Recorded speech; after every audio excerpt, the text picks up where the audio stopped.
మొదటి కొరింథీయులకు రాసిన పత్రిక 15వ అధ్యాయము 58వ వచనాన్ని చదువుకుందాం. కాగా నా ప్రియ సహోదరులారా, మీ ప్రయాసము ప్రభువునందు వ్యర్థము కాదని ఎరిగి స్థిరులను కదలని వారును ప్రభు కార్యాభివృద్ధి యందు ఎప్పటికీ ఆసక్తులునై ఉండుడి. కొరింథీ సంఘానికి పౌలు గారు చాలా ఆత్మ ఆవేశంతో రాస్తున్నటువంటి మాట ఇది.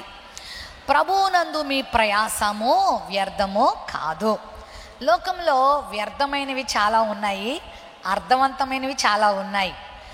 వ్యర్థమైనవి ఏంటో మనం తెలుసుకోవాలి, అర్థవంతమైనది ఏంటో కూడా తెలుసుకోవాలి. అప్పుడు దాన్ని మనం ఫాలో అయినప్పుడు ఆశీర్వదించబడతాం.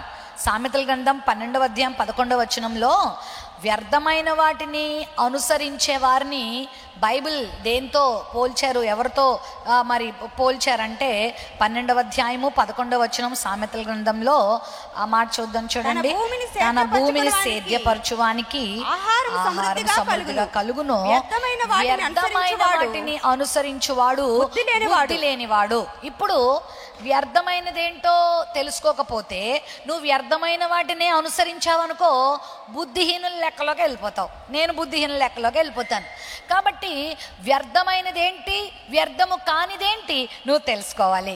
ప్రభువునందు మన ప్రయాసము వ్యర్థము కాదు, ప్రభువునందు నువ్వు జీవించుచున్న జీవితము వ్యర్థం కాదు, ప్రభువునందు నువ్వు చేస్తున్న ప్రార్థన వ్యర్థము కాదు, ప్రభువునందు నువ్వు చేస్తున్న సేవ వ్యర్థము కాదు, ప్రభువునందు నువ్వు పడుతున్న ఆ ప్రయాస, నువ్వు పడుతున్న నిందలు, నువ్వు పడుతున్న ఆ యొక్క మరి కష్టము వ్యర్థము కాదు. నువ్వు ప్రభు నామము పేరట ఏమి చేస్తున్నా అది వ్యర్థము కాదు. మరి ఏది వ్యర్థము అని కనుక మనం చూస్తే ఒకసారి తీయండి మీ బైబిల్ గ్రంథాల్లో ప్రసంగి గ్రంథము 1వ అధ్యాయము, ప్రసంగి గ్రంథం 1వ అధ్యాయం 2వ వచనంలో ప్రసంగి గ్రంథాన్ని రాసినటువంటి ఒక గొప్ప జ్ఞానవంతుడు అయినటువంటి బలశాలి అయినటువంటి రాజు అయినటువంటి సొలొమోను ఇలా మాట్లాడుతున్నాడు. 2వ వచనంలో వ్యర్థమని ప్రసంగి చెప్తున్నాడు, వ్యర్థము సమస్తము వ్యర్థమే, సూర్యుని క్రింద నరులు పడుచుండు పాటు అంతటి వలన వారికి కలుగుచున్న లాభం ఏమిటి? 2వ అధ్యాయము 11వ వచనాన్ని కూడా చదువుదాం. అప్పుడు నేను చేసిన పనులన్నీ వాటి కొరకై నేను పడిన ప్రయాసమంతయు నేను నిదానించి వివేచింపగా అవన్నీ వ్యర్థమైనవిగాను ఒకడు గాలికి ప్రయాసపడినట్టుగాను అగుపడెను, సూర్యుని క్రింద లాభకరమైనది ఏదీ లేనట్టు నాకు కనబడెను. ఎంత వైరాగ్యంగా ఈ మాటలు రాస్తున్నాడో చూసారా? ప్రసంగి గ్రంథాన్ని రచించిన వాళ్ళు ఎవరో మీకు తెలుసా? పరమగీతాల్ని, సామెతల్ని, ప్రసంగిని సొలొమోను భక్తుడు రాశాడు, సొలొమోను మహారాజు రాశాడు. చాలామంది భక్తులు చెప్తారు పరమగీతాలనంట సొలొమోను గారు మంచి యవ్వనంలో ఉన్నప్పుడు రాశాడంట, సామెతల గ్రంథాన్నంట నడి వయసులో ఉన్నప్పుడు రచించాడంట, ప్రసంగి గ్రంథాన్నంట జీవితం అంతా కాచి వడపోసాక రాశాడంట. ఇప్పుడు చెప్పండి, మనము జీవితం అంతా కాసి వడపోసిన తర్వాత సొలొమోను రాజులా తెలుసుకునే కంటే ముందుగానే ఒక అద్భుతమైన సత్యాన్ని ప్రభువారు మన ముందు పెడుతున్నాడు. అదేంటంటే భూమి కింద సూర్యుని క్రింద జరుగుతున్నదంతా వ్యర్థమే.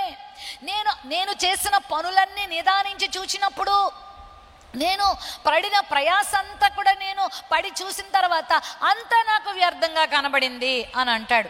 నిజంగా ఈ గ్రంథాన్ని చదువుతా ఉంటే వైరాగ్యం వచ్చేస్తుంది, ఈ జీవితం ఏందిరా బాబు అన్నట్టు అనిపిస్తుంది. నిజమే ప్రియులారా, ఈరోజు మనుషులు వ్యర్థమైన వాటి కొరకు ప్రయాసపడుతున్నారు.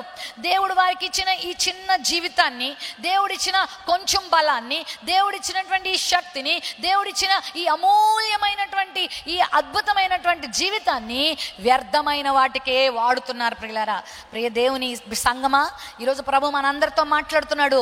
భూమి మీద జరుగుతున్నదంతా వ్యర్థమే, మనము చేసేవన్నీ కూడా వ్యర్థమే. అలా అయితే మీరు ఇలా చెప్తున్నారేంటమ్మా? మరి మేము తినడం వ్యర్థమా? మేము ఇల్లు కట్టుకోవడం వ్యర్థమా? మేము పని చేయడం వ్యర్థమా? మేము ఉద్యోగం చేయడం వ్యర్థమా? మేము మరి ఆయా రకాల జీవితాల్లో కార్యాలు చేస్తే అన్ని వ్యర్థమా అని అంటే దాని అర్థం ఏంటంటే భూమి సూర్యుని క్రింద జరుగుతున్న అన్ని వ్యర్థమే, ఏది కూడా లాభకరమైనది నాకు కనబడట్లేదు అన్నాడు. అయితే ఎప్పుడు అది వ్యర్థం అంటే 127వ కీర్తనలోకి వస్తే అక్కడ అక్కడ మీకు అర్థమవుతుంది ఎప్పుడు అది వ్యర్థము. నిదానించి నీ పనులన్నీ నువ్వు చూసినప్పుడు అన్నీ వ్యర్థమే. ఈ లోకంలో ఏది నీ వెంట రాదు, ఏది నువ్వు సంపాదించుకోలేంది. అయితే ఏది ఎప్పుడు అది వ్యర్థమవుతుందో ఒకసారి మీరు గమనించవచ్చు. 127వ కీర్తన 1వ వచనంలో, యెహోవా ఇల్లు కట్టించని ఎడల దాని కట్టువారి ప్రయాస వ్యర్థము, యెహోవా పట్టణమును కాపాడని ఎడల దాని కావలి కాయవారి ప్రయాస వ్యర్థము.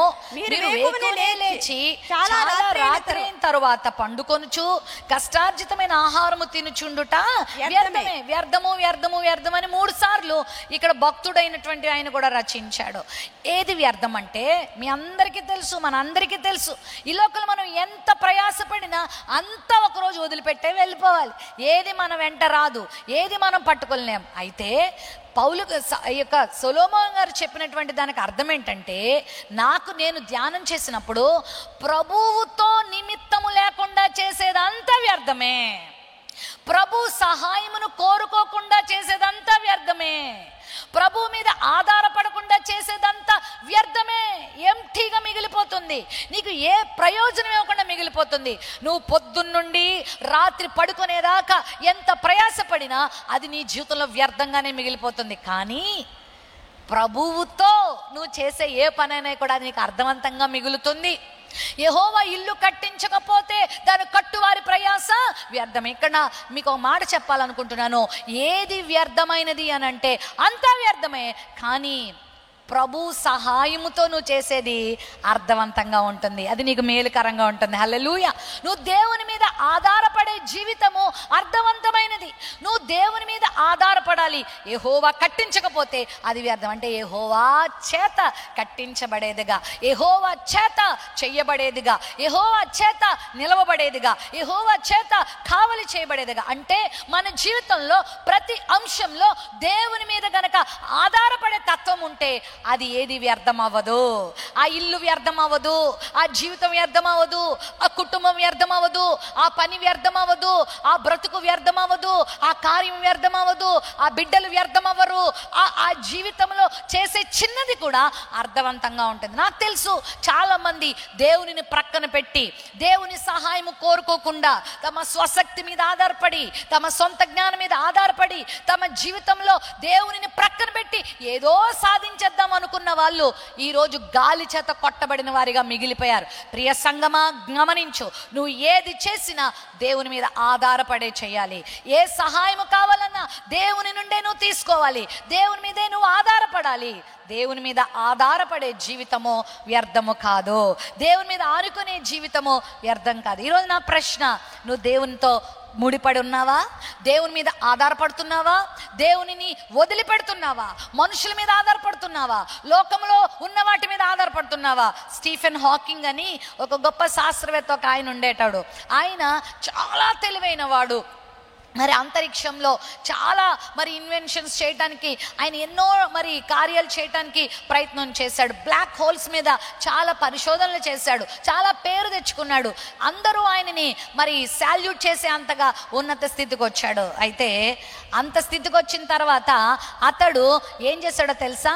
ఇదంతా నా జ్ఞానమే, ఇదంతా మనిషి యొక్క జ్ఞానమే, దేవునితో ఏ సంబంధం లేదు, నాకు అనిపిస్తుంది దేవుడు లేడనిపిస్తుంది, దేవునితో మనిషికి ఏమి అవసరత లేదనిపిస్తుంది అని ఒక స్టేట్మెంట్ ఇచ్చి చాలా గర్వాన్ని చాటుకున్నాడు. ప్రియులారా, దేవుడిని పక్కన పెట్టాడు. ప్రియులారా, దేవునితో సంబంధం లేకుండా మాట్లాడాడు. ప్రియులారా, ఏం జరిగిందో తెలుసా?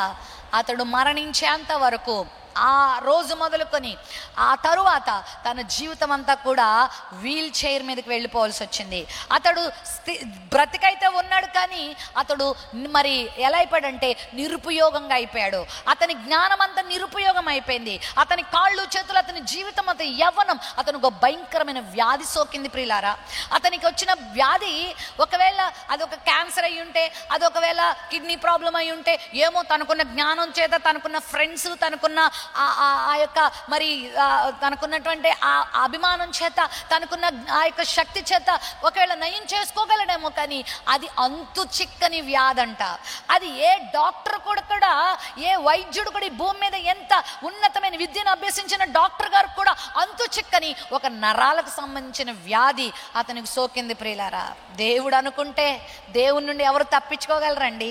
ఆ వ్యాధి నుండి ఎన్ని మందులు వాడినా, ఎంతమంది వైద్యులను సంప్రదించినా, ఎంతమంది శాస్త్రవేత్తల్ని సంప్రదించినా ఆ వ్యక్తి ఆ వ్యాధి నుండి బయటపడలేకపోయాడు. చాలా ప్రయత్నాలు చేశారు, చాలా సంవత్సరాలు అనుకుంటా ఆయన వీల్ చైర్లోనే అలా పడి ఉన్నాడు. కావాలంటే వీలైతే ఒకసారి ఆ పిక్ చూపియండి ఆయన గురించి. ఆయన స్టీఫెన్ హాకింగ్, ఆయన అలాగే ఉన్నాడు, అలాగే చనిపోయాడు. దేవుని ప్రక్కన పెట్టే జీవితము వ్యర్థమైపోతుంది, దేవుణ్ణి అవమానపరిచే జీవితము మరి వ్యర్థమైపోతుంది. దేవునికి సహాయం నాకు అక్కర్లేదు, నా ఇష్టం, నా యొక్క కష్టం, నాకున్న జ్ఞానమే సమస్తం అని నువ్వు అనుకుంటే ఖచ్చితంగా దెబ్బతింటావు. కానీ దేవా, నేను నీ మీద ఆధారపడుతున్నానయ్యా, నీవు లేకుండా నేను ఉండలేనయ్యా, నీ సహాయం లేకుండా నా ఊపిరి లేదయ్యా, నీ సహాయం లేకుండా నేను ఒక అడుగు వేయలేనయ్యా, ఇదంతా నీ కృపేనయ్యా, ఈ జీవితం నీ కృపేనయ్యా అని ఎవరైతే దీన మనసు కలిగి దేవుని మీద ఆనుకుంటారో ఖచ్చితంగా వాళ్ళు అర్థవంతమైన అనుభవాల్లోకి వస్తారు. హల్లెలూయా. నీ జీవితం వ్యర్థం కాదు. ఈ ఉదయకాల సమయంలో ఇలాంటి మనసులోకి నువ్వు వస్తావా?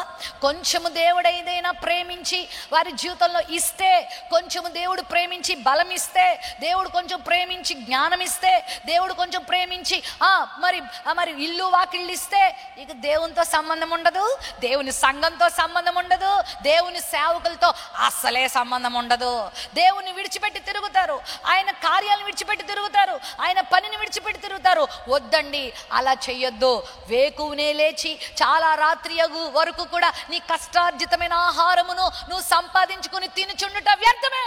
దేవుడే నీ జీవితంలో ప్రమేయం లేకపోతే మన జీవితం వ్యర్థం, నీ ఉద్యోగం వ్యర్థం, నీ వ్యాపారం వ్యర్థం, నీ ఆరోగ్యం వ్యర్థం, నీ బలము వ్యర్థం, నీకున్న సమస్తం వ్యర్థం. ఇప్పుడే నాకు ఫోన్లో ఒక మెసేజ్ వచ్చింది. నాకు తెలిసిన ఒక యవనస్తుడు, నేను బాగా తెలిసిన వ్యక్తే. ప్రారంభంలో చాలా చక్కగా ఆ యవనస్తుడు జీవించేవాడు, చక్కగా దేవుని మందిరంలో ఉండేవాడు, దేవుని సేవకులకు సహకరించేవాడు, దేవునితో మరి చక్కని సత్సంబంధం కలిగి ఉండేవాడు. దేవుడు ఆయనకి కొంచెం జ్ఞానం ఇచ్చాడు, ఆ హైదరాబాద్లో ఒక వ్యాపారాన్ని ఇచ్చాడు. ఇక అంతే, దానిలో తలమునకలు అయిపోయాడు. వివాహం అయ్యేంత వరకు, వ్యాపారం వచ్చేంత వరకు చక్కగా దేవునితో చక్కని సంబంధం ఉంది, మోకాళ్ళ అనుభవం ఉంది, ప్రార్థనా జీవితం ఉంది, దేవుని మీద ఆలాపన ఉంది. ఇప్పుడు లేదు. ఆదివారం కూడా డౌటే అతడు మందిరానికి వస్తున్నాడో లేదు. అంటే ఆదివారం కూడా ఎంతో వర్క్ అమ్మా, ఎంతో మరి బిజీ అమ్మా, మరి కుటుంబము, పిల్లలు ఇలా చెప్తా ఉండేవాడు ప్రియులారా. ఇప్పుడు నాకు వచ్చిన మెసేజ్ చూసి నా హృదయం తల్లడిల్లిపోయింది. అబ్బాయి ఇప్పుడు భయంకరమైన ఫీవర్తో బాధపడ్డాడట. దాన్ని ఎందుకో నెగ్లెక్ట్ చేశాడంట. యవనొస్తుండే కదా అనుకున్నాడు. అయితే మరి అది ఏ ఫీవరో తెలీదు, అది బ్రెయిన్కి కొట్టింది, బ్రెయిన్ స్ట్రోక్ వచ్చింది, 2 కిడ్నీలు పాడైపోయినాయి. ఇప్పుడు చావు బ్రతుకులు ఉన్నాడు, హాస్పిటల్లో అతను పెట్టాడు. ఇప్పుడు డాక్టర్లు చేతులు ఎత్తేశారు. ఏం జరుగుద్దో తెలీదు, ఏ వార్త వినాల్సి వస్తుందో తెలీదు. చాలా బాధ అనిపించింది నాకు. అయ్యో, ఈ యవనస్తుడు ఒక 6-7 సంవత్సరాల క్రితం ఒక చక్కని ఆధ్యాత్మిక జీవిత అనుభవంలో ఉన్నాడు. ఇప్పుడు లోకమే సర్వస్వం, డబ్బే సర్వస్వం, పనులే సర్వస్వం, ఇదే శాశ్వతం అనుకున్నాడు. తన జీవితాన్ని వ్యర్థం చేసుకుంటున్నాడు ప్రియులారా. వద్దండి, దేవునితో సంబంధం లేని జీవితాన్ని జీవించొద్దు. నువ్వెవరైనా సరే, ఈ విజయవాడను సంపాదించుకునే అంత ఆస్తిపరుడువైనా సరే, నీకు చెప్పండి మేధావులు మించిన జ్ఞానము నీకున్నా సరే, దేవుడు లేకుండా, దేవునితో సంబంధం లేకుండా దయచేసి జీవించద్దు. దేవుణ్ణి ఎప్పుడు కూడా ప్రక్కన పెట్టుకోవద్దు, వాక్యాన్ని ప్రక్కన పెట్టద్దు, దేవుని సన్నిధిని ప్రక్కన పెట్టద్దు, దేవుని సేవకుల్ని ప్రక్కన పెట్టద్దు, విడిచిపెట్టద్దు, దేవునిని విడిచిపెట్టద్దని మీకు మేము మనవి చేస్తున్నాను. నేను 16వ కీర్తన 4వ వచనం చెప్తుంది, యెహోవాను విడిచి వేరొకరిని అనుసరించు వారికి శ్రమలు విస్తరిస్తాయి. లోకంలో నీకు ఎంతో మంది వెనకకు లాగే వాళ్ళు ఉండొచ్చు, ఇదిగో పరిస్థితులను వెనకకు లాగొచ్చు, ఆర్థిక ఇబ్బందులు వెనకకు లాగొచ్చు, యవనస్తులకైతే ఆయా రకాల శోధనలు నిన్ను పాపంలో పడేయడానికి రావచ్చు. అయినా సరే be strong in the Lord. దేవునిలో నిలిచుండు. దేవునితో ఉన్న జీవితమే అర్థవంతమైన జీవితం, దేవునితో ఉన్న జీవితమే మరి అభివృద్ధి కలిగినటువంటి జీవితం ప్రియులారా. దేవునితో లేని జీవితము వ్యర్థమైపోద్ది. లోకంలో ఉన్నదంతా వ్యర్థమే. ఒక గొప్ప మేధావి చెప్తున్న మాట, సొలొమోనుకున్న జ్ఞానం ఇంకెవరికీ లేదు, సొలొమోనుకున్నంత డబ్బు ఇంకెవరికీ లేదు, సొలొమోనుకున్నంత కీర్తి ప్రతిష్టలు ఈ ప్రపంచంలో ఎవరికీ లేవు. అలాంటి వాడు చెప్తున్న మాట ఏంటంటే, ఈ సూర్యుని క్రింద ఉన్నదంత వ్యర్థం. ఎందుకో ఆ వ్యర్థమైన వాటి వెనకాల పరిగెడుతున్నారు. అర్థవంతమైన జీవితాన్ని ఇచ్చి మేలు చేసే ప్రభువుని నీ జీవితంలో వదిలిపెడుతున్నావా? ఈరోజు ఇక్కడ అలాంటి వారు ఎవరైనా ఉన్నారా? మీకున్నటువంటి వాటి మీద మీరు నమ్ముకుంటున్నారా? మీకున్నటువంటి వాటిని మీరు ఆధారపడుతున్నారా? ఇర్మియా గ్రంథం 17వ అధ్యాయంలో కూడా ఇర్మియా గారు ప్రవచిస్తూ పరిశుద్ధాత్మ దేవుడు ఇర్మియా గారి ద్వారా ఒక అద్భుతమైన మాట తెలియజేస్తున్నాడు. చూడండి 17వ అధ్యాయం ఇర్మియా గ్రంథం 17వ అధ్యాయము 5వ వచనం చదువుదాం. యెహోవా ఇలాగు సెలవిచ్చుచున్నాడు, అందరు గమనించాలా, నరులను ఆశ్రయించి శరీరులను తనకు ఆధారంగా చేసుకొనుచు తన హృదయమును యెహోవా మీద నుండి తొలగించుకొనువాడు శాపగ్రస్తుడు. ఎంతమంది అండి నేటి దినాల్లో దేవుని మీద నుండి మనసు తీసేసుకుంటున్నారు? ఎందుకంటే దేవుని మీద మనసు తీసేసుకోవడం ఎందుకంటే ఇంకొకళ్ళ మీద మనసు పడుతున్నారు, ఇంకొక దాని మీద మనసు, లోకం మీద మనసు, లోకాశల మీద మనసు. దేవుని మీద మనసు లేదు, దేవుని సన్నిధి మీద మనసు లేదు. ఎందుకంటే ఇది నీకు అంత ఆశీర్వాదకరంగా అనిపించట్లేదు, ఇది నీకు లోకములో ఉన్నటువంటి ఆకర్షణీయంగా ఇది కనిపించట్లేదు. కానీ లోకము నీకు ఆకర్షణీయంగా కనబడుతుందా? దేవుని మీద నుంచి మనసు తీసేసుకుంటున్నావా? 3వ అధ్యాయము కొలసీ పత్రిక 1వ వచనంలో ఉంది, మీరు క్రీస్తుతో కూడా లేపబడిన వారైతే పైనున్న వాటి మీద మీ మనసు ఉంచండి, భూ సంబంధమైన వాటి మీద మీ మనసు ఉంచద్దు అమలారా అయిలారా. లేకపోతే దేవుని ప్రక్కన పెడితే నీకున్నదంతా వ్యర్థమే. నువ్వు సంపాదించుకున్న కుటుంబం వ్యర్థమే, నువ్వు సంపాదించుకున్న ఆస్తిపాస్తులు వ్యర్థమే, నువ్వు సంపాదించిన చదువు వ్యర్థమే, నువ్వు సంపాదించిన డిగ్రీలు వ్యర్థమే, నువ్వు సంపాదించిన అన్నీ వ్యర్థమైపోతాయి ప్రియులారా. కాబట్టి ఈ లోక సంబంధమైన వాటి వెనకాల పరుగులు పెట్టద్దని మిమ్మల్ని కోరుకుంటున్నాను. దేవుని మీద ఆధారపడండి. నరులను ఆశ్రయించి శరీరులను ఆధారం చేసుకుంటున్నారంట కొంతమంది. నాకు దేవుడు ఎందుకండి, నాకు దేవుని మందిరం ఎందుకండి, దేవుని సేవకులు ఎందుకండి, ఆయన వాక్యం ఎందుకండి, నాకు ఇదిగో ఇంతమంది ఉన్నారండి, నాకు ఇంత ఆస్తులు ఉన్నాయండి, నాకు ఇంత జ్ఞానం ఉందండి అని చాలామంది దేవుని నుండి దూరం అయిపోతున్నారు, దేవుని సన్నిధిని వదిలిపెట్టేస్తున్నారు, దేవుని వాక్యాన్ని వదిలిపెట్టేస్తున్నారు. దయచేసి ఆ బ్యాచ్లో మీరు ఉండొద్దని మీకు నేను మనవి చేస్తున్నాను ప్రియులారా. లోతు భార్య అబ్రహాముతో ఉన్నంత వరకు చాలా దీవించబడ్డారని మనందరికీ తెలుసు. మీరు ఇంటికి వెళ్ళి చదవండి, నాకు సమయం లేదు. 12వ అధ్యాయము ఆదికాండము 13వ అధ్యాయం మనం చదివితే లోతు కనబడతాడు మనకి. లోతు అబ్రహాముతో పాటు బయలుదేరాడు. దేవుని ఆజ్ఞకు అబ్రహామే కాదు లోతు కూడా లోబడ్డాడు. లోతు వచ్చాడు, లోతు కూడా 13వ అధ్యాయంలో అబ్రహాముతో పాటుగా దీవించబడ్డాడు. లోతు సంపాదన కూడా వర్ధిల్లింది, పశువులు వర్ధిల్లాయి, గొర్రె మందలు వర్ధిల్లాయి. ఇతనికి అబ్రహాం గారికి చోటు సరిపోక ఆ గొర్రెల కాపర్లు ఈ గొర్రెల కాపర్లు దెబ్బలాడుకునే అంతగా వీరు విస్తరించారు. ఏమండి, దేవునితో ఉంటే నువ్వు విస్తరించవా? దేవునితో ఉంటే నువ్వు దీవించబడవా? దేవునితో ఉంటే దేవుడు నిన్ను దరిద్రుడిగా చేస్తాడా? దేవునితో ఉంటే నిన్ను దేవుడు అనాథగా చేస్తాడా? దేవునితో ఉంటే నీ జీవితం వెలవెలబోతుందా? లేదు ప్రియులారా. దేవునితో నువ్వు ఉన్నప్పుడు దేవుని ఆశీర్వాదం నీ కుటుంబంలో చూస్తావు, దేవుని ఆశీర్వాదం నీ ఉద్యోగంలో చూస్తావు, దేవుని ఆశీర్వాదం నీ ఆరోగ్యంలో చూస్తావు, దేవుని ఆశీర్వాదం నీ సంఘంలో చూస్తావు, దేవుని ఆశీర్వాదం నువ్వు వెళుతున్న చోట్లల్లా చూస్తావు. మనకు తెలుసు, దావీదు పోవు చోట్లల్లా దేవుడు దావీదును వర్ధిల్ల చేస్తూ వచ్చాడంట. దావీదును దేవుడు అంతకంతకు వర్ధిల్ల చేశాడంట. నువ్వు దేవునితో ఉంటే నీ జీవితం ఏమీ నష్టపోదని విషయాన్ని ఎప్పుడు గుర్తుపెట్టుకో. లోతు అబ్రహాముతో దేవునితో సత్సంబంధం కలిగి ఉన్నంతసేపు ఆత్మీయంగా వర్ధిల్లాడు, శారీరకంగా వర్ధిల్లాడు, ఆర్థికంగా వర్ధిల్లాడు. ఎప్పుడైతే చెప్పండి లోతు భార్య కొంచెం హెరాస్మెంట్ ఎక్కువండి కొన్ని కుటుంబాల్లో, నన్ను క్షమించండి, భార్యలు సరైన రీతిలో ఉండనందువలననే చాలా కుటుంబాలు దెబ్బతింటున్నాయి. చాలా కుటుంబాల్లో భర్తలు సరిగా ఆత్మీయత లేనందువల్లనే కుటుంబం దెబ్బతింటుంది. జాగ్రత్త సుమా, నీ ఆశలు నీ వాంఛలు వ్యర్థమైన వాటి మీద పెడుతున్నావా? వ్యర్థమైన వాటిని ఆశిస్తున్నావా? వ్యర్థమైన వాటి కొరకు పరుగులు పెడుతున్నావా? లోతు భార్య మన శారమ్మ గారి లాగా గుడారపు అనుభవాన్ని కలిగి, మోకాళ్ళ అనుభవాన్ని కలిగి, విశ్వాసపు అనుభవాన్ని కలిగి, దేవుని మీద ఆధారపడే స్వభావం కలిగి ఉంటే నేనంటాను ఈమె ఇంకొక శారాన్ని మించిపోయిన స్త్రీ అయ్యేదేమో. కానీ వాళ్ళతోనే ఉంటుంది, కానీ అబ్రహాముతోనే ఉంటుంది, కానీ ఆమెకి ఇష్టం ఉండట్లే.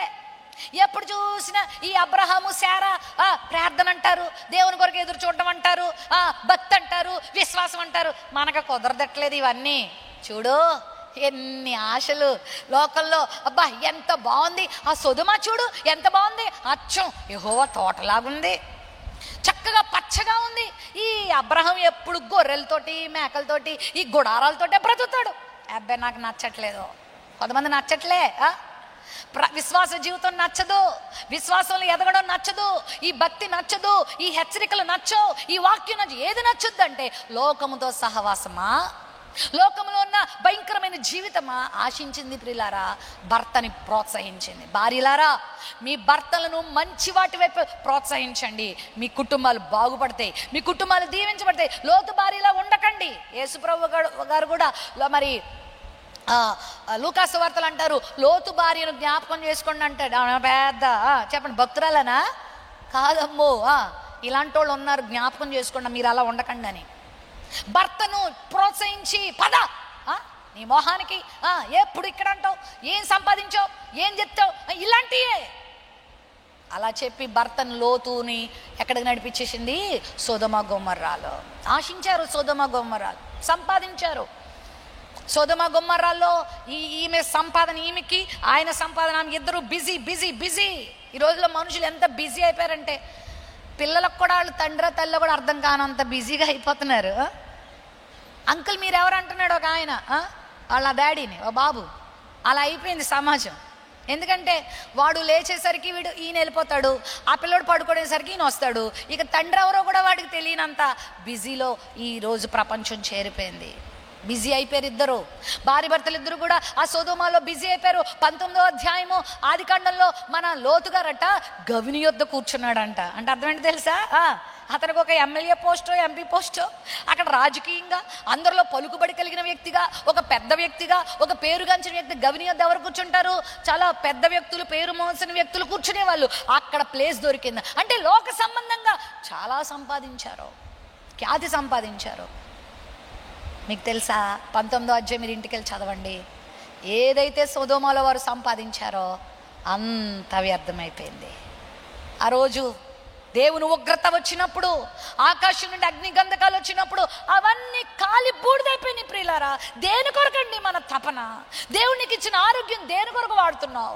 దేవునికి ఇచ్చిన కుటుంబాన్ని ఎవరి కొరకు వాడుతున్నావు? దేవునికి ఇచ్చిన ఈ జ్ఞానాన్ని దేని కొరకు, దేవునికి ఇచ్చిన సమయాన్ని దేని కొరకు వెచ్చిస్తున్నావు? మందిరంలోకి వచ్చి టైం చూసుకుంటాం, గంట, బాబా చాలా ఎక్కువ ఇచ్చేసాను. నిద్రకేమో 6-7 గంటలు ఇస్తావు, కబుర్లకేమో 3-4 గంటలు ఇస్తావు. ఇక ఫోన్ ఉంది చూడండి, దీనికి జీవితమే ఇస్తున్నారు చాలామంది. ఇది ఉంటే చాలు నాకు. 23వ కీర్తనలో దావీదు గారు యెహోవా నా కాపరి, నాకు లేమి కలగదన్నాడు. కానీ ఇప్పుడు ప్రజలకి ఏ కీర్తన రాస్తున్నారు తెలుసా? ఫోనే నా కాపరి. ఇది లేకపోతే నేను ఉండలేను. పొద్దున్నే లేచి ఆ కళ్ళు ఇంకా తెరవకుండానే ఇలా తడుకుంటారు. ఏది దేనికోసం? మంచం పక్కనే, మంచం మీదే, ఆ తల కిందే.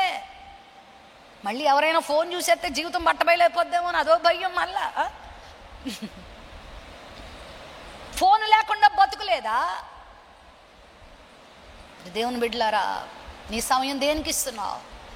సమయమంతా, బలమంతా, శక్తి అంతా, జీవితం అంతా పెట్టారండి పెట్టుబడిగా. లోతు భార్య సొదొమ గొమొర్రాల్లో ఎంత సంపాదించారంటే అయిపోయింది మొత్తం. బిడ్డలు వెళ్ళిపోయారు, కొడుకులు అక్కడే చచ్చిపోయారు, కొడుకులు రానన్నారు.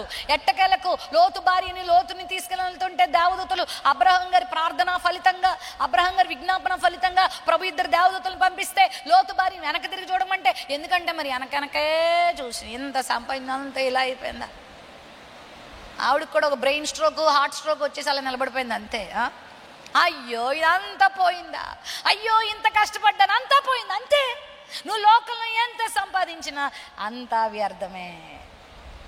అయితే అబ్రహాము లోకంలోనే ఉన్నాడు, కానీ లోకంలో ఉన్న వాటి కొరకు ప్రయాసపడలేదు, పరసంబంధమైన వాటి కొరకు ప్రయాసపడ్డాడు. అందుకే అబ్రహాము ఈ రోజుకి నిలిచే ఉన్నాడు. హల్లెలూయా! అబ్రహాము జీవితాన్ని అర్థవంతమైన ఆశీర్వాదాలతో దేవుడు నింపాడు. నీ జీవితంలో ఉండాలనుకుంటున్నావా? వ్యర్థమైన వాటి వెనకాల ప్రయాసపడద్దు. ఈ లోకంలో ధనం వెనకాల ప్రయాసపడద్దు, పేరు ప్రఖ్యాతుల వెనకాల ప్రయాసపడి దేవుని పక్కన పెట్టద్దు. దేవునితో ముడివేయబడు, దేవుని మీద ఆధారపడు, దేవుని కలిగుండు, దేవుని యొక్క కృపను పొందుకుంటావు. ఏది వ్యర్థం అంటే ఈ భూమి మీద ఉన్నదంతా వ్యర్థం. రెండోది ఏది వ్యర్థమో మీకు చెప్పాలా? 31 సామెతల గ్రంథం 30వ వచనం. 31 సామెతల గ్రంథం 30వ వచనం చదువుదాం. అందము మోసకరము, సౌందర్యము వ్యర్థము. Charm is deceitful and beauty is vain అన్నాడు ఇంగ్లీష్ బైబిల్లో. ఏది వ్యర్థం అంటే సౌందర్యం వ్యర్థం. కొంతమందికి సౌందర్యం ఇది ఎంత మోజో. బైబిల్ చదవడానికి 5 నిమిషాలు కూడా వెచ్చించలేరు, కానీ అద్దం ముందు కూర్చోడానికి మాత్రం గంటలైన ప్రేయర్ టైం అయిపోతుంది. రామ్మ ఉండండి వస్తున్నా, ఇంకా ఇది మిగిలిపోయింది తిప్పుకోవాలి, ఇది రాసుకోవాలి ఆగండి, నా నా నా గ్లామర్ తగ్గిపోకూడదు. కొన్ని మెట్రోపాలిటన్ సిటీస్లో దేవుని మందిరానికి వెళ్ళే వాళ్ళు కూడా బ్యూటీ క్లినిక్కి వెళ్ళి వస్తారంట, తెలుసా మీకు? మీరు మంచోళ్ళు, హల్లెలూయా. మీరు అలాంటి వాళ్ళు ఏమైనా ఉన్నారు ఇక్కడ? సౌందర్యం కొరకు ఎంత తపన. అందము మోసకరం, సౌందర్యం వ్యర్థం. వ్యర్థమైన సౌందర్యం కొరకు ప్రాకులాడుతున్నావా? ఆహారము కాని వాటి కొరకు నీ రూకలు ఖర్చు పెడుతున్నావా? ఈరోజు ప్రపంచంలో బాగా జరుగుతున్న వ్యాపారం ఏంటో తెలుసా? నెంబర్ 1 స్థానంలో ఉన్న వ్యాపారం ఏంటో తెలుసా? చెప్పండి. ఆహారం కాదట, సౌందర్య పోషకాలంట. ఎక్కువ ప్రజలు మోజుపడి కొనేవేంటో తెలుసా? సౌందర్య పోషకాలే. ఇప్పుడు ఎల్కేజీ పిల్లోడి దగ్గర నుంచి చెప్పండి, రేపో మాపో పరదేశులమో ప్రియులారని పాట పాడించుకునే వృద్ధుల వరకు కూడా ఎలా కనబడాలా? అఫ్కోర్స్ నీట్గా కనబడడం తప్పేం కాదు, పద్ధతిగా ఉండడం తప్పేం కాదు, దేవునికి ఇచ్చినటువంటి దానిని నువ్వు కాపాడుకోవడంలో తప్పేం కాదు, పరిశుభ్రంగా ఉండడం అస్సలు తప్పు కాదు. ఇంకా చాలా ఎక్కువ చేయాలి. పరిశుభ్రంగా ఉండాలి, క్లీన్గా ఉండాలి, నీ ఇల్లు క్లీన్గా ఉండాలి, నీ నీ నీ హృదయం క్లీన్గా ఉండాలి, నీ శరీరం క్లీన్గా ఉండాలి. పరిశుభ్రత చాలా అవసరం. కొంతమంది ఇల్లు వాకిళ్ళు క్లీన్ ఉండవు, ఏముండాలి చెప్పాలి? ఇల్లంతా అశుభ్రం, ఇంటి పని సరిగా ఉండదు. ఇల్లు శుభ్రంగా ఉండాలి, పరిసరాలు శుభ్రంగా ఉండాలి, క్లీన్ చేసుకోవాలి, పాత్రలు శుభ్రంగా ఉండాలి, వంటగది శుభ్రంగా ఉండాలి. చెప్పండి, ఇల్లు ఎప్పుడు శుభ్రంగా ఉండాలి, శరీరం కూడా శుభ్రంగా ఉండాలి. రోజుకు 2-3 సార్లు స్నానం చేయాలి, వర్షాకాలం అయినా సరే శుభ్రత పాటించాలి. కానీ వ్యర్థమైన అందం కొరకు ప్రాకులాడద్దు. వ్యర్థమైన అంద చందాల కొరకు అది వ్యర్థము, అది వ్యర్థము, అది వ్యర్థము. నువ్వు అందము కొరకు, సౌందర్యం కొరకు దేవుని సన్నిధిని ప్రక్కన పెడుతున్నావు, దేవుని నామాన్ని ప్రక్కన పెడుతున్నావు. మేడం గయోన్ అనే ఒక సహోదరు ఉంది, చాలా అందగత్తే, ఫ్రాన్స్ దేశంలో. అయితే ఆమె అందం మీద ఎంతో ఆధారపడి మోడలింగ్ ఆ వృత్తిని చేపట్టి చాలా డబ్బు సంపాదించేది. ఒకసారి ప్రభు ఆ వాక్యాన్ని పట్టుకొని ఒక దైవజనుడు వచ్చి మాట్లాడితే, నాకు దేవుడితో సంబంధం లేదు, ఎల్లవయ్యా, నా అందమే నా దేవుడు అంది. అందాన్ని చూసి ఎంతో మురిసిపోయింది. అద్దం ముందు 6 గంటలు కూర్చొనేది. మరి ఎంతో అందాన్ని ఇనుమడింప చేసుకుంది. తనకున్న స్వాభావిక అందంతో పాటు తను చేసుకున్న మెరుపులు దిద్దుకొని ఏవేవో అందాన్ని పోగు చేసుకుంది. కానీ ఒకరోజు భయంకరమైన మసూచి వ్యాధికి ఆమె గురైంది. స్కిన్ ఎలర్జీ ఆమెకు వచ్చింది. ప్రియులారా, శరీరం అంతా కూడా మరి భయంకరమైన కురుపులతో ఆమె శరీరం నిండిపోయింది. తనకున్న డబ్బుతో ఎంతోమంది వైద్యులను ఆశ్రయించింది, కానీ కుదరలేదు. ఆ కురుపులు, ఆ పుండ్లు తగ్గినాయేమో, కానీ మచ్చలు మాత్రం ఎవరు తీసేయలేకపోయారు. ఎన్ని క్రీములు వాడినా, లోషన్లు వాడినా, ఎన్ని ఆయింట్మెంట్స్ వాడినా ఆమె దేహము మరల మామూలు రూపంలో రాలేదు. అందరూ వదిలిపెట్టారు, కెమెరాలు వెళ్ళిపోయినాయి, దర్శకులు వెళ్ళిపోయారు, అభిమానులు వెళ్ళిపోయారు. చివరికి ప్రభు వారి దగ్గరికి వచ్చిన తర్వాత ప్రభు ఆమెను త్రోసివేయలేదు. ఆ వికార రూపముతోనే దేవుడు అత్యద్భుతంగా ఆమెను వాడుకోగా ఫ్రాన్స్లో అనేక కుటుంబాలని ప్రభు దగ్గర నడిపించింది. హల్లెలూయా. అందం లేదని బాధపడక, అందం కొరకు ప్రాకులాడక, ఉన్న దానిలో స్తుతించు. అందము వ్యర్థమైనదే. ఒకళ్ళు ఈరోజు ఎంతమంది ఈ అందము కొరకు ప్రాకులాడి జీవితాలను పాడు చేసుకుంటున్నారు. వ్యర్థమైన అలంకరణల కొరకు వారి జీవితాలు పాడు చేసుకుంటున్నారు, కుటుంబాలని పాడు చేసుకుంటున్నారండి. భార్య భర్తల మధ్యలో గొడవలు ఎందుకు? ఆర్థిక సమస్యలు ఎందుకు? వీటి కొరకే. కొంటావా సస్తావా, నాకు ఇలాంటి చీర కొంటావా లేదా, అలాంటి నగలు చేయిస్తావా లేదా, ఆ బంగారం సంపాదిస్తావా లేదా, ఆ వెండిని సంపాదిస్తావా లేదా అనే ఈ ఆశతో ఎన్నో కుటుంబాలు నాశనం అవుతున్నాయి. అందం కొరకు కాదు, దేవుని సౌందర్యం. దేవుడు కోరేది ఏంటో తెలుసా? చెప్పండి. దేవుడు కోరేది ఆత్మీయ సౌందర్యాన్ని కోరుతున్నాడు. మదర్ తెరీసా అంత అందగత్తేం కాదు ఆవిడ, తెలుసా? ఆవిడ అందగత్తె కాదు, కానీ ఈరోజు ప్రపంచాన్ని ప్రభు కొరకు సంపాదించింది. చెప్పండి. అమ్మగా పిలువబడింది, అనేకులకు ఆశీర్వాదకరంగా మారి. నీ గుణము ముఖ్యం, నీ స్వరూపం కాదు. ప్రియులారా, వాటి కొరకు ప్రాకులాడకండి. యవన బిడ్డలారా, నన్ను ఎవరో ఆకర్షించాలి, నన్ను ఎవరో చూడాలన్నట్టుగా వద్దు. అందము మోసకరం, సౌందర్యం వ్యర్థం. ఇది వ్యర్థమే. వ్యర్థమైన వాటి మీద మన మనసు పెడితే బుద్ధిహీనులు అని సామెతలు 12:11 ఉంది కదా. వ్యర్థమైన వాటి మీద పెట్టకండి. మీ ధనాన్ని అనవసరమైన వాటికి ఖర్చు చేయకండి. పొదుపు చేయండి. దేవుని సేవ కొరకు ఉపయోగించండి. దేవుని మహిమ కొరకు వాడండి. దేవుడు మీకు ఇస్తాడు. దేవుడు నిన్నేమి మరి ఈ లోకంలో మరి వ్యర్థమైన దాన్ని ఉంచడు. కానీ నువ్వు మాత్రం వాటి వెనకాల పరుగులు పెట్టాల్సిన అవసరం లేదు. మూడవదిగా ఏది వ్యర్థము అనేది మీకు తెలియచేయాలని నేను ఆశపడుతున్నానో, ఇదిగో దేవుని మీద ఆధారపడకుండా తన మనసును త్రిప్పుకునేవాడు శాపగ్రస్తుడని మనం విన్నాం. దేవుడితో సంబంధం లేకుండా లోకంలో సంపాదించేదంత వ్యర్థం. ఇంకొకటి వ్యర్థము అయితే నేను ముందుకెళ్ళిపోతున్నానో, ఏది వ్యర్థము కాదో ఇప్పుడు నేను చెప్పి ముగించేస్తాను. ఏది వ్యర్థం కాదో తెలుసా? 1 కొరింథీయులకు రాసిన పత్రిక 15వ అధ్యాయము 17వ వచనం చదువుకుందాం. 1 కొరింథీ పత్రిక 15వ అధ్యాయం 17వ వచనం చదువుదాం.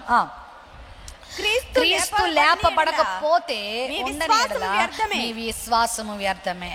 క్రీస్తు లేపబడకపోతే మీ విశ్వాసం వ్యర్థమే. క్రీస్తు లేపబడ్డాడు కాబట్టి మీ విశ్వాసము వ్యర్థము కాదు. హల్లెలూయా. నువ్వు క్రీస్తునందు కలిగి ఉన్న విశ్వాసము వ్యర్థం అవ్వదు. ఒకవేళ క్రీస్తు లేపబడకపోతే ఈ క్రైస్తవ్యం వ్యర్థమే. క్రీస్తు లేచాడు. హల్లెలూయా.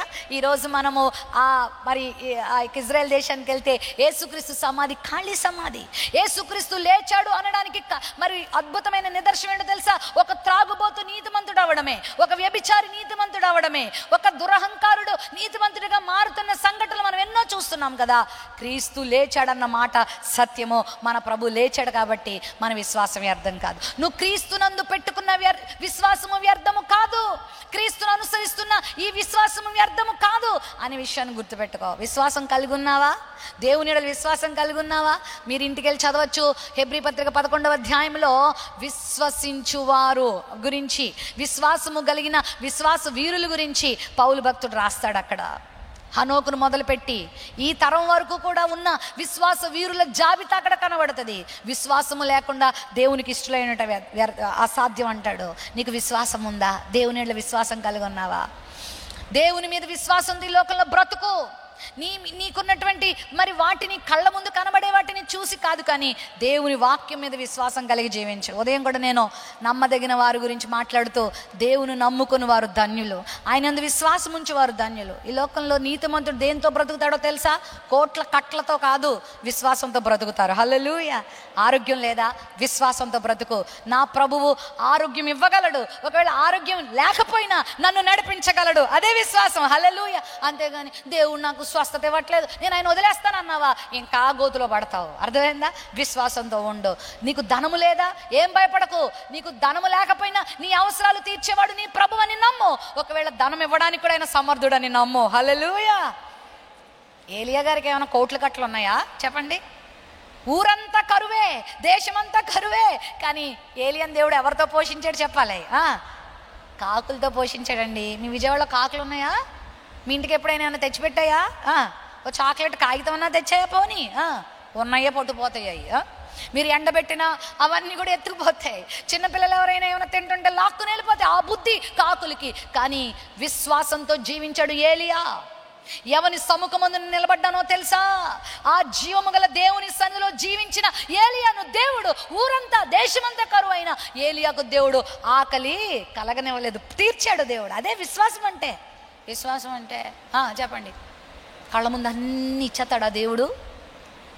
ఇవ్వకపోయినా నీకు లోటు రాకుండా నిన్ను పోషించే దేవుడు, నిన్ను సిగ్గుపడకుండా చేసే దేవుడు, నిన్ను ఓడిపోకుండా చేసే దేవుడు నీ దేవుడు. హల్లెలూయా. హల్లెలూయా. విశ్వాసంతో జీవించు, విశ్వాసంతో ప్రవర్తించు, విశ్వాసంతో మాట్లాడు.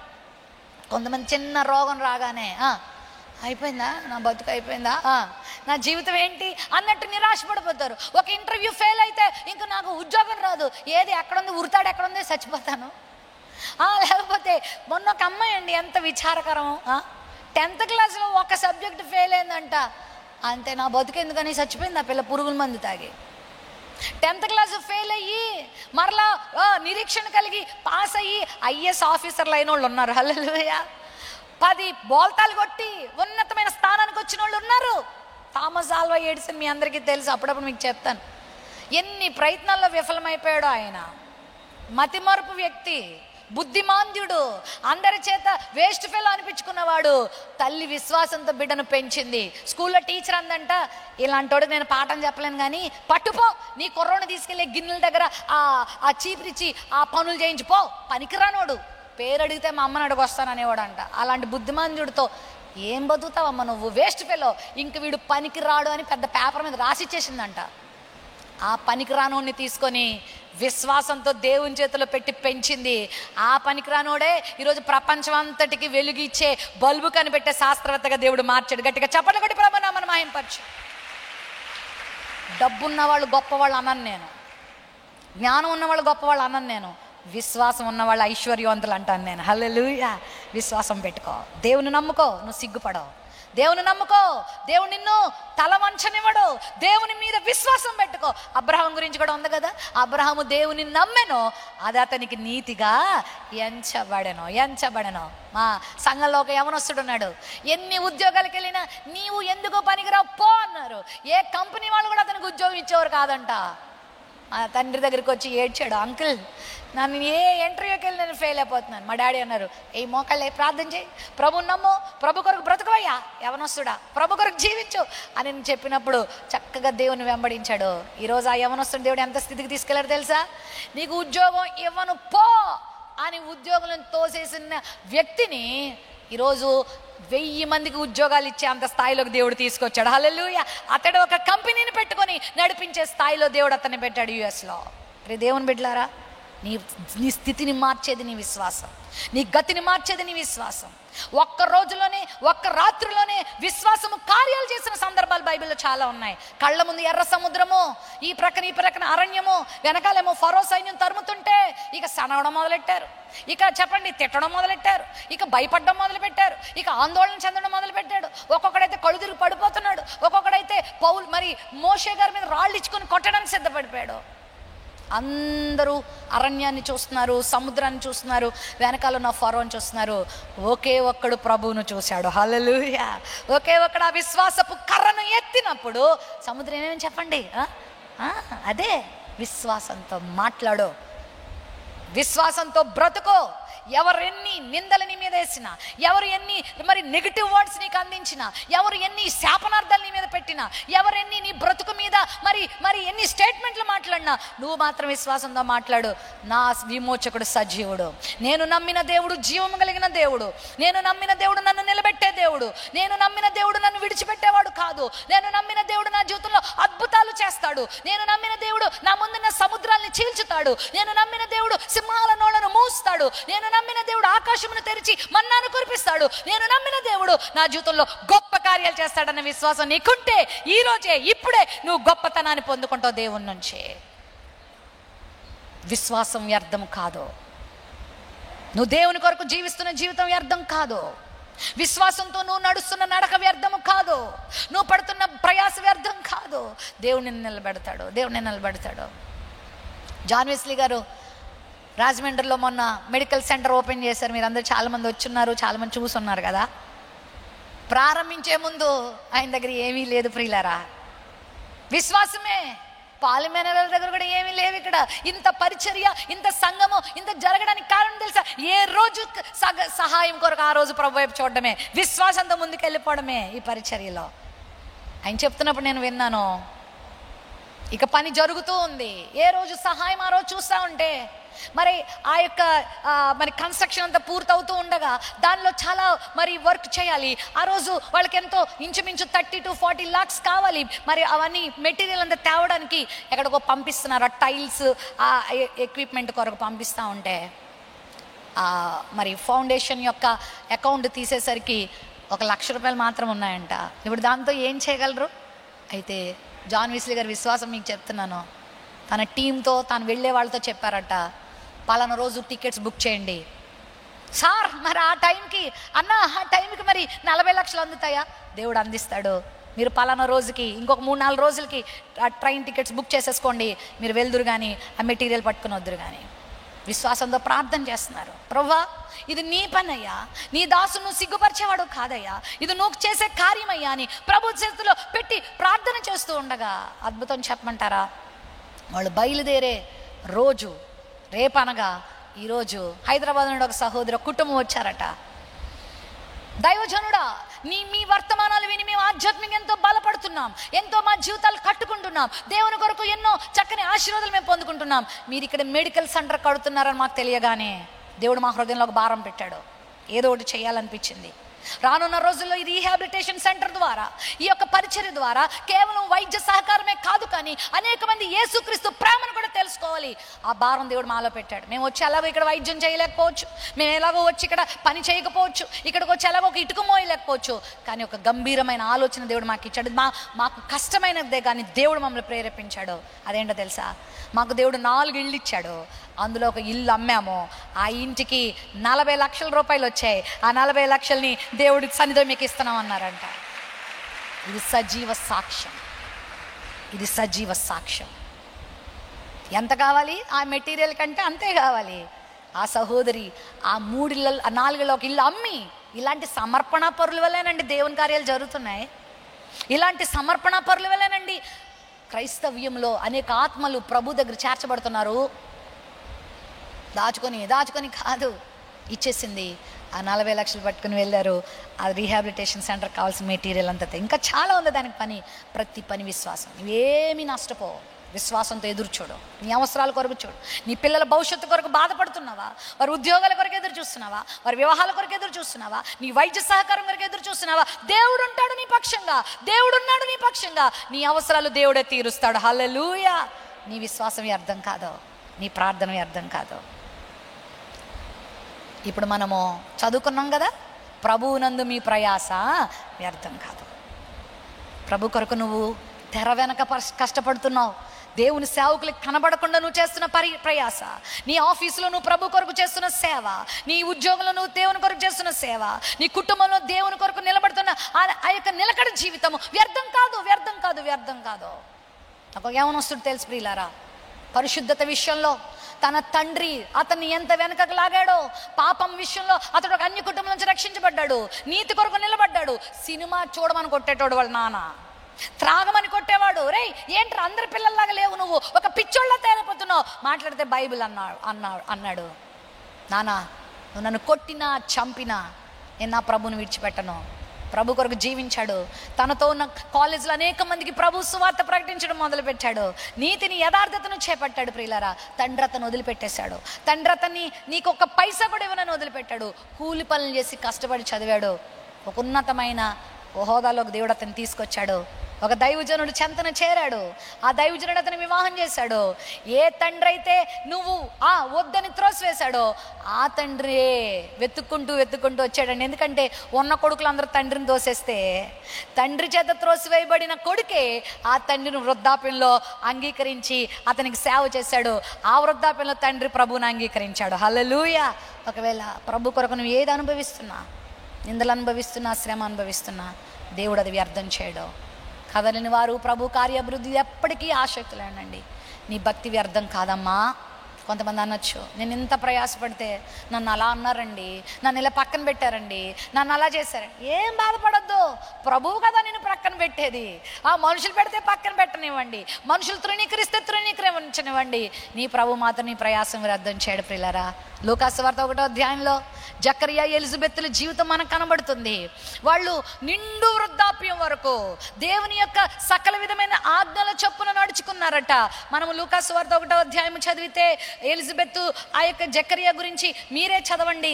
అక్కడ పరిశుద్ధాత్మ దేవుడు రాసిన మాట మీకు చూపిస్తున్నాను. 1వ అధ్యాయము 7వ వచనం చదువుకుందామా, 6వ వచనం చదువుకుందామా. వీరిద్దరూ ప్రభు యొక్క సకలమైన ఆజ్ఞల చొప్పునను న్యాయ విధుల చొప్పునను నిరపరాధులుగా నడుచుకొనుచు దేవుని దృష్టికి నీతిమంతులై ఉండిరి. బహుకాలము గడిచిన వృద్ధులు, అంటే వృద్ధాప్యం వరకు కూడా వారి భక్తి జీవితంలో వారు తేడా తెచ్చుకోలేదు. నమ్మకంగా జీవించారు.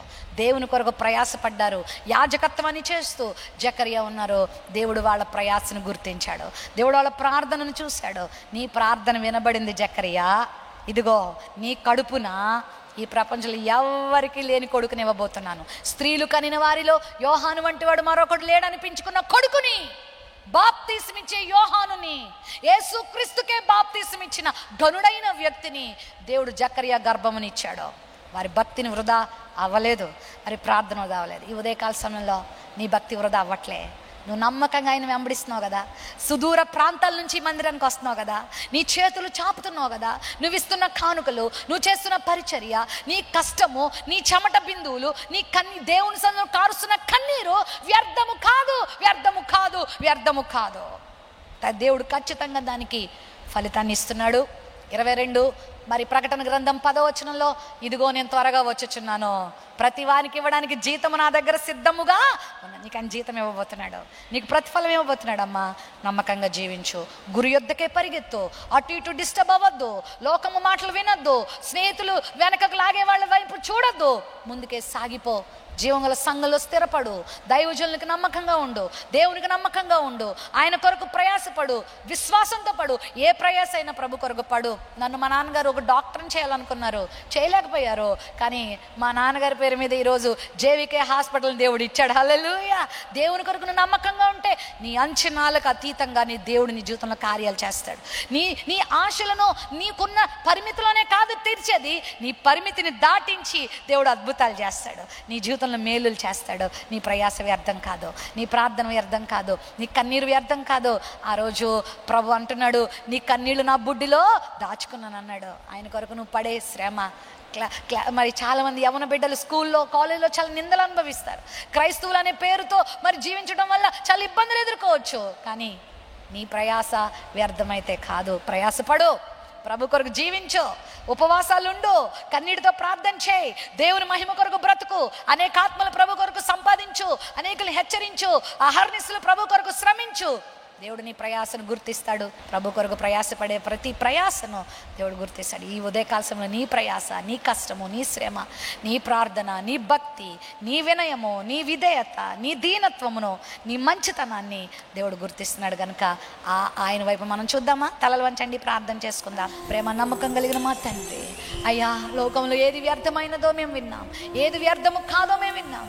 వ్యర్థమైన వాటిని మేము అనుసరించద్దు నాయన, అర్థవంతమైన అనుసరించడం సహాయం చేయండి. నీ పాదాలు పట్టుకున్న జీవితం వ్యర్థమైంది కాదు, నిన్ను నమ్ముకున్న జీవితము అల్పమైంది కాదు, అది వెర్రితనము కాదు నాయన. ఒకవేళ లోకానికి అది వెర్రితనమే కావచ్చు, కానీ నీతో ఉన్న జీవితం ఎంతో ఆశీర్వాదకరమైన జీవితం.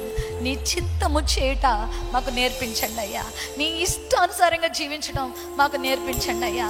మా ఇష్టానుసారంగా వెళ్ళిపోద్దయ్యా. లోతు భార్యలాగా మేము జీవించద్దు, కానీ జకరియా, ఎలిజబెత్తుల వలె నిండు వృద్ధాప్యం వరకు, మా ఆఖరి శ్వాస వరకు ఉత్తమమైన వాటిని వెంటాడే వారంగా, శ్రేష్టమైన వాటి కొరకు ప్రయాసపడే వారుగా, లోకములో వ్యర్థమైన వాటిని అనుసరించి గర్విష్ఠులు కాకుండా దీనులుగా జీవించి నీ చిత్తాన్ని చేసేవారిగా, పరిశుద్ధత కొరకు నిలిచేవారిగా ఇక్కడున్న ప్రతి ఒక్కరూ ఉందురుగాక, నీ ఆశీర్వాదాలకు పాత్రులగుదురుగాక, స్వస్థత పొందుదురుగాక, ఆశీర్వాదం పొందుదురుగాక, దీవెన పొందుదురుగాక. ఆత్మవర్షములు వారి మీద కుమ్మరింపబడి అనేకులు నీ మహిమను చూపించే వారిగా మమ్మల్ని అందరినీ సిద్ధపరచమని యేసు నామములో ప్రార్థిస్తున్నాం తండ్రి. ఆమేన్.